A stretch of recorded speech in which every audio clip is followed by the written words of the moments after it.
नमस्कार विद्यार्थी मित्रांनो, आजच्या आपल्या व्हिडिओमध्ये आज आपण या ठिकाणी पुन्हा बघणार आहोत रेल्वे ग्रुप डी संभाव्य सराव प्रश्नपत्रिका 2025 भाग क्रमांक 5. दरवेळीप्रमाणे आज पण आपण या ठिकाणी चालू घडामोडी आणि सामान्य ज्ञानाचे काही IMP टॉपचे प्रश्न बघणार आहोत। त्यामुळे प्रत्येकाने हा व्हिडिओ काळजीपूर्वक शेवटपर्यंत नक्की बघायचा आहे आणि परीक्षा होईपर्यंत असेच व्हिडिओ आपण बनवणार आहोत। त्यासाठी आत्ताच्या आत्ता चॅनलला सबस्क्राइब करून बेल आयकॉनला क्लिक करून ठेवायचे। प्रश्न पहिला, भारत आणि कोणता देश नील अर्थव्यवस्थेसाठी एकत्र काम करणार आहेत? तर ऑप्शन क्रमांक 3 ऑप्शन सी फ्रान्स।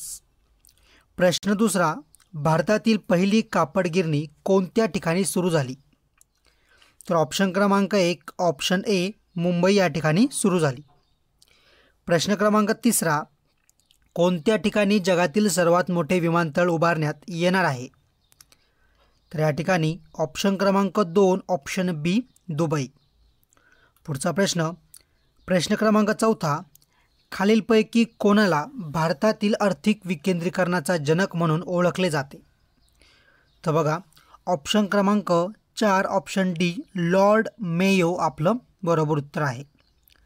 प्रश्न क्रमांक 5, कोणत्या ठिकाणी खनिज शिखर संमेलनाचा आयोजन करण्यात आले? तर बघा, ऑप्शन क्रमांक 1 ऑप्शन ए नवी दिल्ली। प्रश्न क्रमांक 6, जगातील 7 आश्चर्यांपैकी एक आश्चर्य म्हणून गणला गेलेला झुलता मनोरा खालीलपैकी कोणत्या शहरात आहे? तर ऑप्शन क्रमांक 1 ऑप्शन ए पिसा इटली। प्रश्न क्रमांक 7, कोणत्या देशाला 2025 मध्ये होणाऱ्या कुमार जागतिक बॅडमिंटन स्पर्धेचे यजमानपद मिळाले? तर ऑप्शन क्रमांक 3 ऑप्शन सी भारत। पुढचा प्रश्न क्रमांक 8, कोणत्या जिल्ह्यात सातपुडा पर्वताच्या रांगांना तोरणमाळचे पठार म्हणून ओळखतात?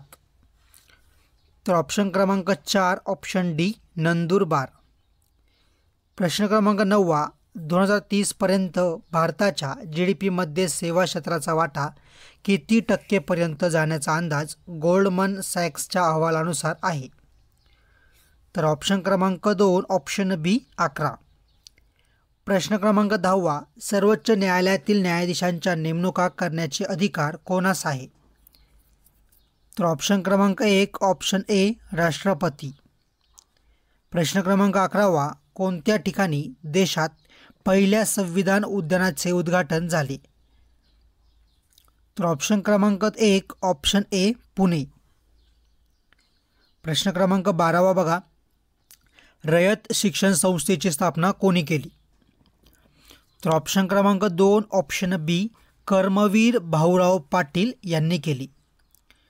प्रश्न क्रमांक 13, कोणत्या देशात जगातील सर्वाधिक उंच वेधशाळा स्थापित करण्यात आली आहे? तर ऑप्शन क्रमांक 2 ऑप्शन बी जपान।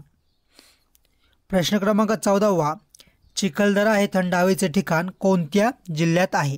आणि ह्या प्रश्नाचं उत्तर मला काय करायचं सर्वांनी या ठिकाणी कमेंट करून नक्की द्यायचंच आहे।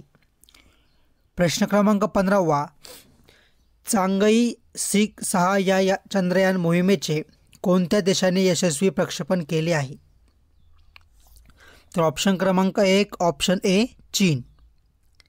प्रश्न क्रमांक 16, मुंबई शहरास पाणी पुरवठा करणारी तानसा व वैतरणा ही जलाशये डॅश या जिल्ह्यात आहेत?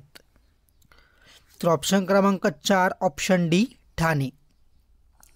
प्रश्न क्रमांक 17, सेवा क्षेत्राची निर्यात केंद्र सरकारने 2030 पर्यंत किती अब्ज डॉलरवर नेण्याचे उद्दिष्ट ठेवले आहे? तर या ठिकाणी ऑप्शन क्रमांक 1 ऑप्शन ए 1000। प्रश्न क्रमांक 18, डॅश राज्याच्या सीमा नेपाळ, भूतान व बांगलादेश या तिन्ही देशांना भिडलेल्या आहेत? तर ऑप्शन क्रमांक 3 ऑप्शन सी पश्चिम बंगाल। पुढचा प्रश्न, पण त्या अगोदर प्रत्येकाने आत्ताच्या आत्ता लगेच या व्हिडिओला लाईक करायचं आहे आणि असेच व्हिडिओ दररोज बघण्यासाठी आत्ताच्या आत्ता आपल्या चॅनलला सबस्क्राईब करून बेल आयकॉनला क्लिक करायचं आहे। प्रश्न क्रमांक 19, केंद्र सरकारला IPCच्या कोणत्या कलमामध्ये सर्वोच्च न्यायालयाने दुरुस्ती करण्याची शिफारस केली आहे? तर बघा, या ठिकाणी ऑप्शन क्रमांक 3 ऑप्शन सी कलम 498. काय कलम 498 आपलं बरोबर उत्तर आहे. शेवटचा प्रश्न, प्रश्न क्रमांक 20, पाल्कची समुद्रधुनी खालीलपैकी कोणत्या दोन देशांदरम्यान आहे? तर ऑप्शन क्रमांक 4 ऑप्शन डी